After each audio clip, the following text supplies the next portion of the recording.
रबी मौसम में तरह तरह की सब्जियों का उत्पादन हम करते हैं और वैसे भी लोग यही जानते हैं कि रबी का मौसम जो है वह सब्जियों वाला मौसम विशेष रूप से होता है। इसमें गोभी वर्गीय जो सब्जियां हैं उनका अपना विशिष्ट स्थान है, कारण कि इनमें फूल गोभी, पात गोभी और गांठ गोभी तीनों आती हैं और जिसको जो पसंद होता है उसके अनुसार इसकी खरीद करता है। इसी दृष्टिकोण से किसान भी इसका उत्पादन करते हैं। तो गोभी वर्गीय सब्जी फसलोत्पादन में क्या कुछ ध्यान रखना चाहिए, इन सब बातों को अपने बीच में रखने के लिए श्री बद्री नारायण मिश्र जी हैं, जो कि पूर्व प्रभारी हैं कृषि विज्ञान केंद्र बहराइच के। स्वागत है मिश्र जी आपका अपने स्टूडियो में। आपसे जानना चाहेंगे कि गोभी वर्गीय सब्जियों की अगर हम बात करें तो क्या जो हम अभी बात कर रहे थे उसका कोई और परिदृश्य है या फिर उत्पादन के दृष्टिकोण से क्या आप सोचते समझते हैं? हमारे किसान भाई ज्यादातर इन तीन गोभियों में जो आपने बताया है, इसमें से ज्यादातर फूल गोभी की पैदावार बहुत ज्यादा लेते हैं और ये स्टार्ट होके थोड़े दिनों से शुरू होकर के और काफी दिनों तक चलती रहती है, क्योंकि इसकी काफी ऐसी प्रजातियां होती हैं जो कि काफी दिनों तक चलती हैं। और इसके लिए सबसे बड़ी बात यह है कि हमें मृदा को देखना होगा, भूमि को देखना होगा, जमीन को देखना होगा, कैसी जमीन चाहिए।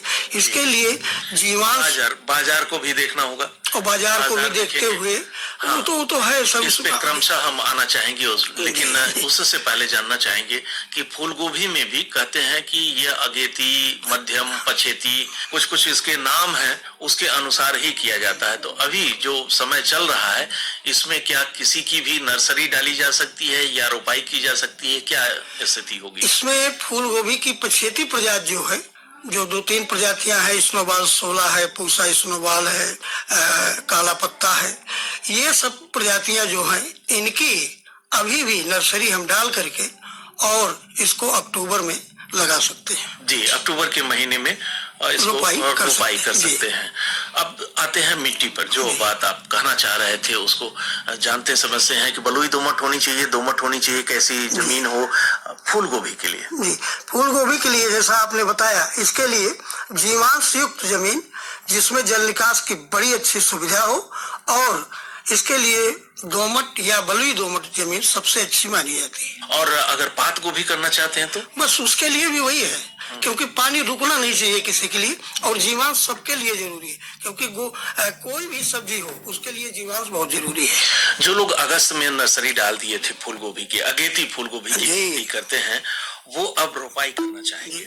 तो रोपाई के लिए जीवांश की बात तो आप कर रहे हैं, लेकिन जीवांश बहुत कम ही खेतों में अब देखने को मिलते हैं। तो अब उसकी प्रतिपूर्ति करते हुए क्या कुछ हमें करना चाहिए तैयारी में? उसकी तैयारी में हमें यह करना चाहिए कि अगर हमारे पास गोबर की खाद है तो 20 से 25 टन प्रति हेक्टेयर के हिसाब से हमको खेत में मिला देना चाहिए। और इसके बाद फिर हम उर्वरक को ले लेते हैं। उर्वरक जो है फूल गोभी में 120 किलोग्राम नाइट्रोजन, 60 किलोग्राम फास्फोरस और 60 किलोग्राम पोटाश की आवश्यकता होती है। इन सबको हम ऐसा करते हैं कि जब हम रोपण शुरू करते हैं उसके पहले आधा नाइट्रोजन और पूरा फास्फोरस और पूरा पोटाश हम जमीन में बुआई के समय दे देते हैं। आधा जो नाइट्रोजन बचता है उसे 2 समय में देते हैं, एक 30 दिन के बाद और एक 45 दिन के बाद। ये तो रही कि उर्वरक डालने की, और खाद जो यानी गोबर की खाद हो या कंपोस्ट हो उसको उस खेत में मिला देना होगा, उससे ही बात बनेगी। लेकिन एक तथ्य और भी समाहित है कि पहले होता था कि नर्सरी से उखाड़े और सीधे उसकी रोपाई कर देते थे, लेकिन अब जब से रोग व्याधियां ज्यादा लगने लगी हैं तो फिर कहते हैं कि उपचारित करके इसकी रोपाई करें, उनकी जड़ों की, या फिर जो जमीन है उसको भी उपचारित कर लें। क्या कुछ मानना आपका है और क्या सुझाव है? जब रोपण के लिए हम क्यारी बनाते हैं, जब इसके लिए बीज के लिए हम क्यारी बनाते हैं तो उस समय इन सब चीजों का हम ध्यान देते हैं। और क्यारी में ही कैप्टान या थीरम जो होता है वो करीब 3-4 ग्राम प्रति लीटर पानी में मिला के पूरी क्यारी में, जो 3 मीटर 1 मीटर की क्यारी है 20-25 सेंटीमीटर की उठी हुई होती है, उसमें तर कर देते हैं। और इसके बाद बीज को जो है करीब 2.5 ग्राम थीरम से 1 किलोग्राम बीज को उसको बीज में मिला लेते हैं। जी, ये नर्सरी डालते समय आप ये नर्सरी डालने की प्रक्रिया कर रहे हैं तो इतना करना होगा। रोपाई के लिए अगर चल रहे हैं तो कैसे रोपाई करेंगे? रोपाई के लिए भी उसकी जड़ों को अगर चाहते हैं वो तो कार्बेंडाजिम होती है, 2 ग्राम लेकर के 1 लीटर पानी में उसका घोल बना लें और इनकी जड़ों में उसमें डुबो करके तब उसके बाद रोपाई करें।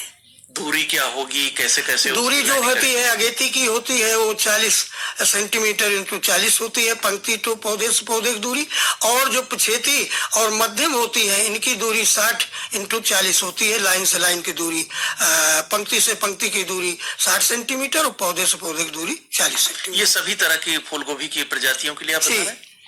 कोई भी हो कोई भी हो जी, कोई भी हो। और पात गोभी के लिए? पात गोभी के लिए भी यही है। अच्छा है, इतना ही दूरी उसमें। जी, गांठ गोभी के लिए भी इसी तरह से। चलिए, 2 को आपने बराबर कर दिया तो तीसरे की तरफ चलते हैं, गांठ गोभी की तरफ। वो भी तो अब समय आ रहा है क्योंकि सबसे बाद में शायद उसी को हाँ जी, बाद में उसी को लगा दी। और क्या कुछ इसके पीछे का तथ्य है? ये जो है इसका बीज लेकर के इस समय हम कैरियों को 1 हेक्टेयर के लिए हमें 24-25 कैरियों की जरूरत होती है। वो 3 मीटर 1 मीटर 3 गुणे 1 मीटर 3 मीटर लंबी और 1 मीटर चौड़ी और 20-25 सेंटीमीटर जमीन से उठी हुई कैरियों को बना लेते हैं। और कैरियों को एक कैरी में हम करीब 60 ग्राम DAP और 40 ग्राम यूरिया और 30 ग्राम पोटास को डाल करके उसको सही कर देते हैं, जिससे हमारे जो बीज इससे निकले, नर्सरी निकले, वो पौधे अच्छे हों और स्वस्थ हों। अब रही बात रोपाई की हो गई तो अब पौधे की बढ़वार शुरू होगी। पौधे की बढ़वार शुरू होते ही तरह तरह के कीट या फिर ये कहें कि अर्धगलन रोग जो होता है नर्सरी में मुख्य रूप से लगता है, वह यहाँ भी कभी कभी लग जाता है। अगर नर्सरी में हमने इसका विधान नहीं किया हुआ है तो यहाँ मौका होता है करने का हमें, तो उसके लिए भी कुछ करना चाहिए। हाँ, उसके लिए जो है हम अगर हमारे पास ये फंजीसाइड जो भी आपको बताई गई है, इससे पहले ही अगर कर दिया है उन्होंने नर्सरी डालते समय, इसको कर दिया है उपाय, कार्बेंडाजिम या कैप्टान या थीरम से कर दिया है तो बहुत कम लगता है। अगर आ भी जाता है, जैसे इसके लिए है ब्लाइट है और पतगलन रोग है, इन दोनों, यही 2 रोग इसमें गोभियों में लगते ही हैं। जी जी जी। अल्टरनेटिया पड़दाग और ये काला गलन जो होता है, यही 2 रोग आते हैं।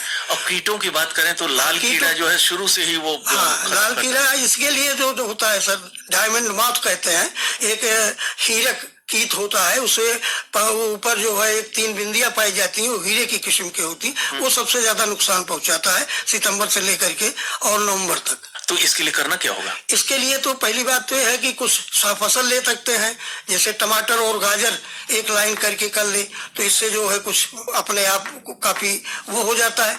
दूसरी बात ये होती है कि इसमें जो है हम इसके लिए फिर काफी हमारे लिए जो कीटनाशक दवाइयां आती हैं, जैसे फिप्रोनिल है, नुआलुरान है, इनको लेकर के और 5 मिलीलीटर 1 लीटर पानी में डाल करके और हम करीब 3-4 बार इसका छिड़काव कर देते हैं। जी।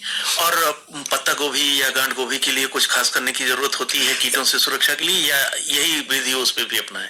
नहीं, अगर बहुत तो इसके लिए यही है कि सबसे पहले जो है वो बीज का जो है वो शोधन करें और शोधन करने के बाद जो है इसमें ये इनका प्रयोग करें। अच्छा डॉक्टर साहब, चलते चलते एक चीज और जानना चाहेंगे, गांठ गोभी को मेड़ों पर लगाया जाए या फिर समतल भूमि में लगाया जाए? जहाँ पर पानी की समस्या हो रुकने की, वहां पर मेड़ों को लगाया जाए। फूल गोभी में एक चीज और सर बता देते हैं, क्योंकि ज्यादा करते हैं लोग, इसमें 2 सूक्ष्म तत्वों की बहुत आवश्यकता होती है, एक है बोरान, एक है मालिब्डेट। इसमें जो है ये क्या कहते हैं, इसको बोरेक्स को 20 किलोग्राम जब हम उर्वरक डालते हैं उसी समय 20 किलोग्राम प्रति हेक्टेयर के हिसाब से डाल देने से फूल जो होता है हमारा किसी बहुत सफेद रंग का होता है और आशातीत उपज भी किसानों को मिलती है। दूसरी है अमोनियम मालिब्डेट, इसे 1.5 किलोग्राम डालने से जो पौधे फूल होते हैं बधे होते हैं, पत्ता गोभी के फूल जो होते हैं बधे होते हैं और गांठ गोभी के जो गांठ बनती है वो अच्छी बनती है। बहुत अच्छी बात। और हमको लगता है कि गोभी वर्गीय जो सब्जियों के उत्पादन की हमने सोच रखी है उसको आपके बताए अनुसार करेंगे तो आशातीत सफलता मिलेगी। बहुत बहुत धन्यवाद स्टूडियो आने और इस जानकारी को हम सब में शेयर करने के लिए।